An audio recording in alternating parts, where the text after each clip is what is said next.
Selling real estate isn't all roses and rainbows. I know that when you get on here as realtors, we tend to paint this picture with our just listed, just sold, just under contract. We share all those happy moments with you. But a lot of times, real estate is a gut wrenching emotional roller coaster. And it's our job as a realtor to keep our emotions in check and try to help our client, be it the seller or the buyer, to keep a level head and press forward to try and get to closing. But sometimes I don't think our clients understand how nerve wracking sometimes the process and the deals are for us. Like we carry that with us when we go home. We're trying to think of, okay, what are we going to do? How can we solve this problem? And I had talked to you a few videos ago about a deal that I had with radon issues. And the radon test had come back at 37. Well, so they had another test run, and before, when they ran that radon test and it come back at 37, there was something that was open, like a drain or a pipe. So anyway, it caused a false high reading. When we retested, it was actually only 15, which is still above the normal radon levels. So we contracted with a company to get a radon mitigation system installed, and they pretty much screwed my seller over royally. It was very loud in the house. I've never heard a radon mitigation system run. This one is loud. And so then we retested a week after we installed the radon mitigation system.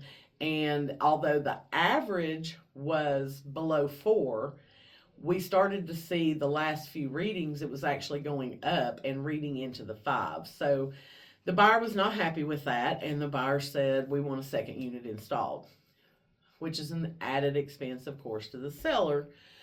But the seller met with a different radon company. They were at this house most of the weekend, and the first radon mitigation system that got installed was not installed correctly. There's like a little well, I guess, that you have to dig for the gas and the pipe.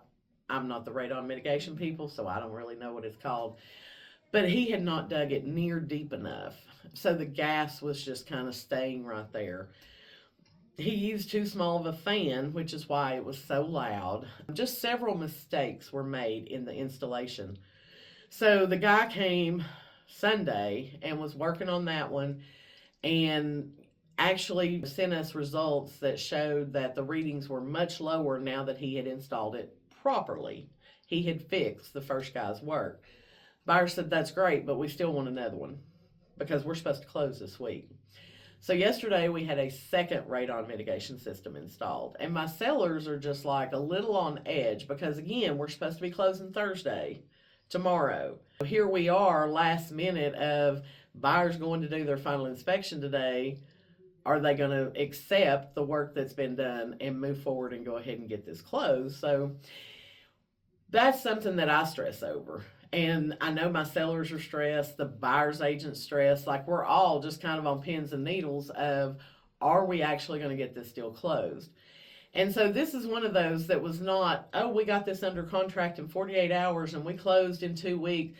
This is not that kind of a post. This is we have bled basically and cried to try and get this deal to closing and make everybody happy, not just the seller, but the buyers as well. Because I do understand radon is a dangerous gas, and we want to make sure that those buyers and their family are protected from it. But when it comes down to the wire like this, it's just, woo. Because we tried to move the closing, buyer didn't want to move the closing, said they would just cancel the deal, and it's like, okay, after we've installed 2 radon systems, and we're still on pins and needles as to whether or not we're going to close tomorrow. So stay tuned next week. I'll be sure to fill you in on how that ended out.